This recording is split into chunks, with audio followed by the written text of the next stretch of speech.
Voilà, et vous avez été le conseiller de Myriam El Khomri quand elle était ministre du Travail. Désolé. Olivier Ravanello est là aussi, bonsoir. Bonsoir. Olivier, vous êtes le cofondateur et le président du média en ligne explicite.info. Et nos internautes nous connaissent parce que vous avez aussi été l'un des patrons d'ITélé. Et Hervé Nathan est là aussi, bonsoir Hervé. Bonsoir. Vous êtes directeur adjoint de la rédaction de Marianne.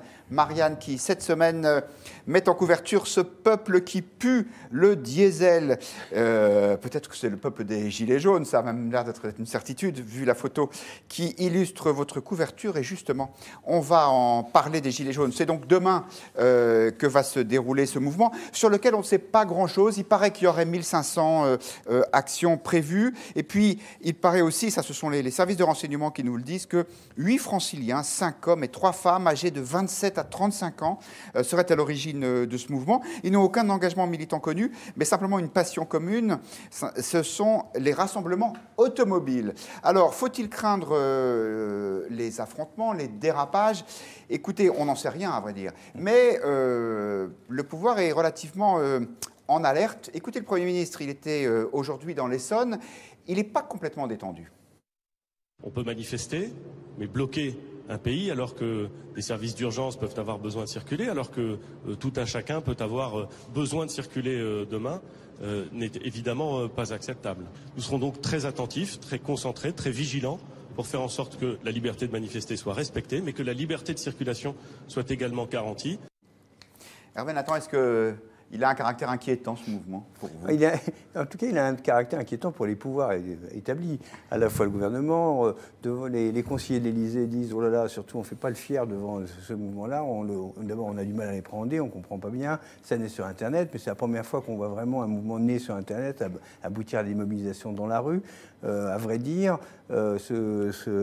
l'Élysée, le château qui pensait parler directement aux Français par-dessus les corps intermédiaires il y a encore quelques mois, on va dire que tout à l'heure on dira que c'est fini, là se retrouve confronté à une demande sociale, une contestation qu'il a quand même beaucoup de mal à appréhender.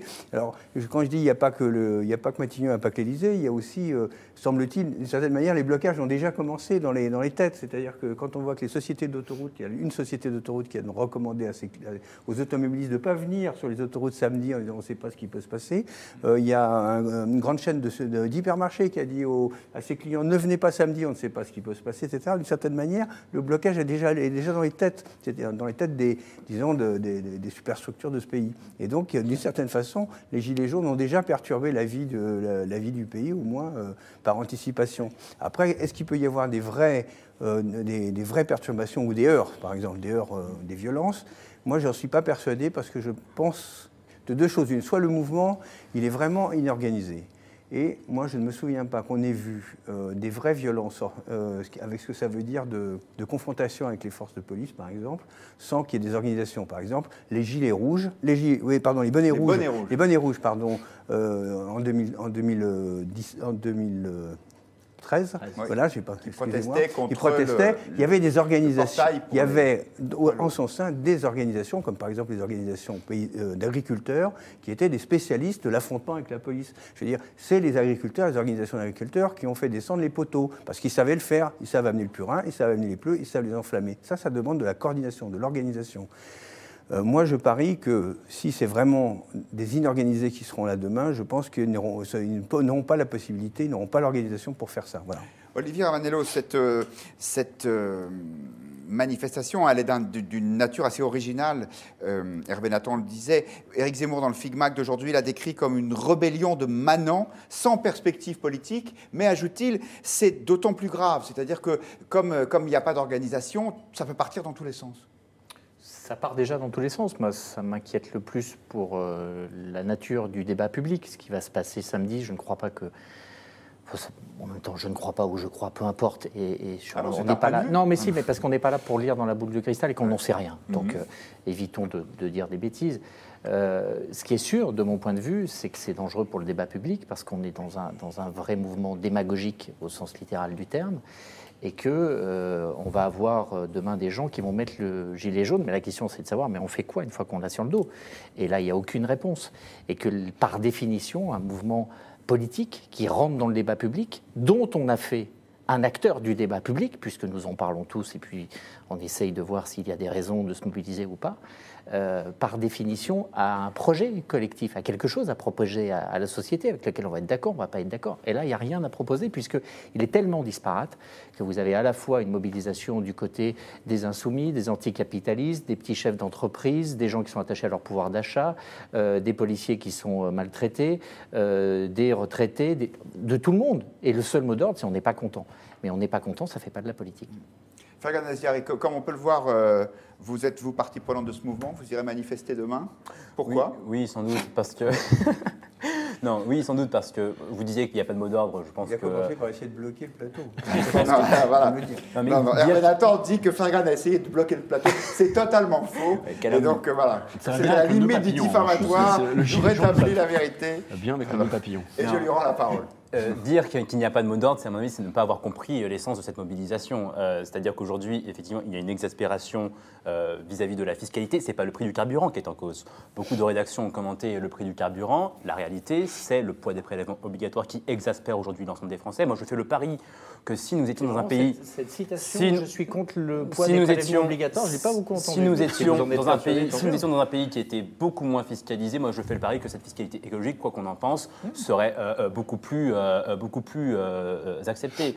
Or, on vit aujourd'hui, il faut le rappeler, parce que visiblement, beaucoup de commentateurs comme vous ne le comprennent pas, on vit dans le pays le plus fiscalisé du monde.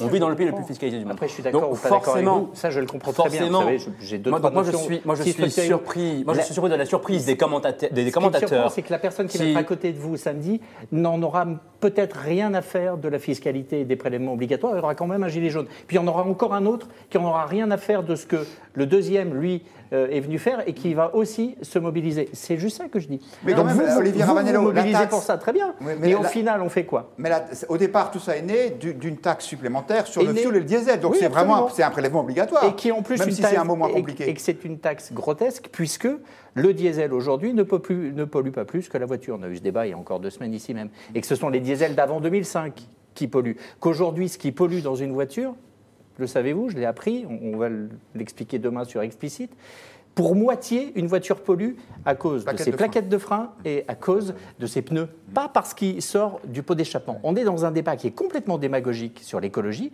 mais il n'empêche. Demain, il va y avoir des gens qui sont contre les prélèvements fiscaux, contre les petits salaires, pour l'écologie, pour la petite entreprise, tout le monde. Et au final... Expliquez-moi la politique qu'on fait avec tous ces gens. Elle est quand même centrée sur la fiscalité et encore une fois, c'est pas quelque chose qui est surprenant. Je veux dire encore une fois, dans le pays, je le répète, le plus fiscalisé du monde, enfin il faut le rappeler, le plus fiscalisé du monde, avec le salarié moyen qui est exproprié à hauteur de 56% de ses revenus, une contestation de cette ampleur était inévitable. Si j'étais une mauvaise langue,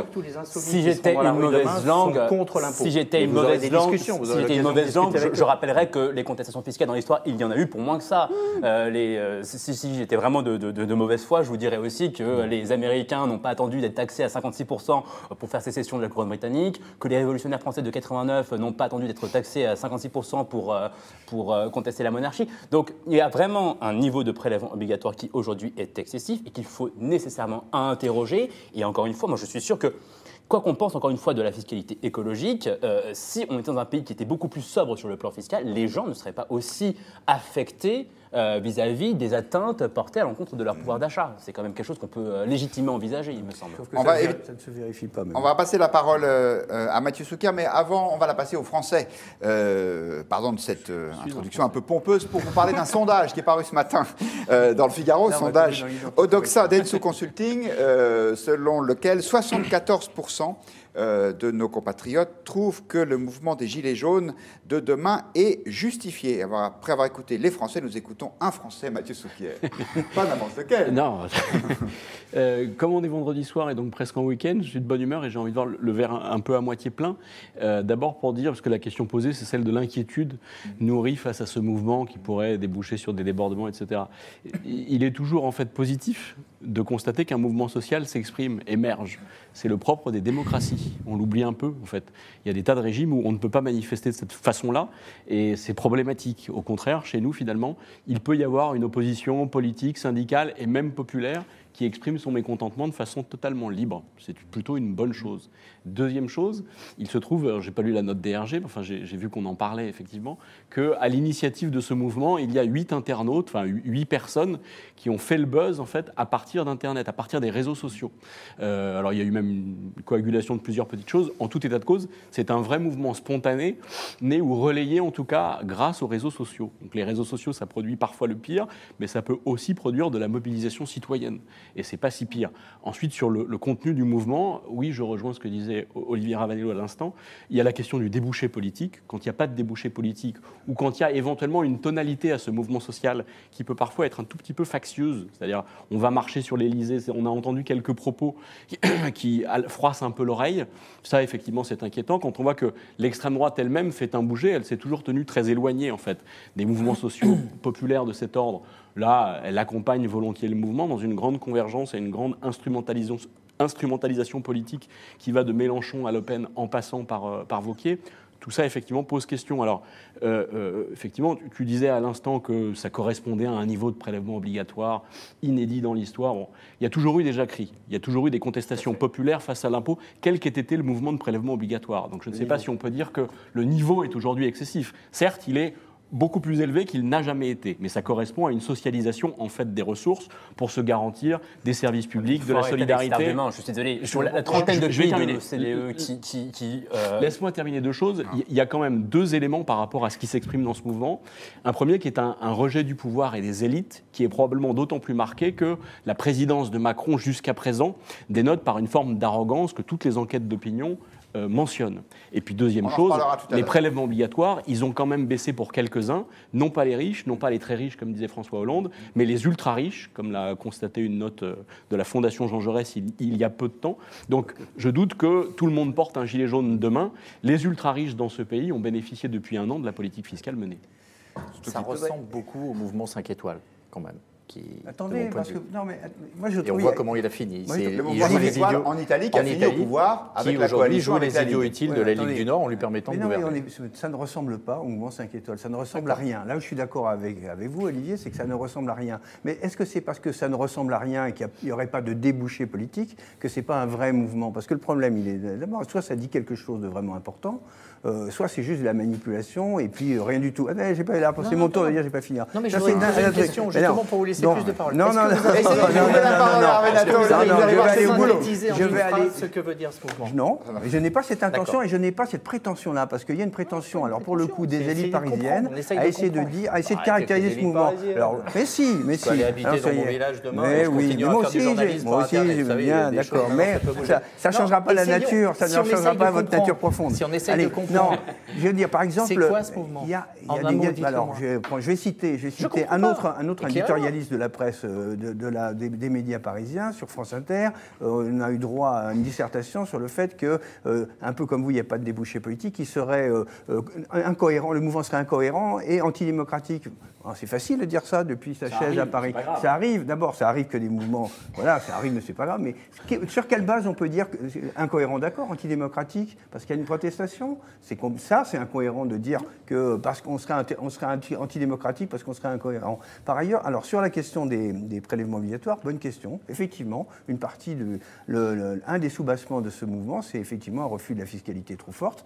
Mais alors pour le coup, moi, ce que je mets en cause, c'est la manière technocratique. Et là, je voudrais terminer parce que c'est peut-être un peu subtil.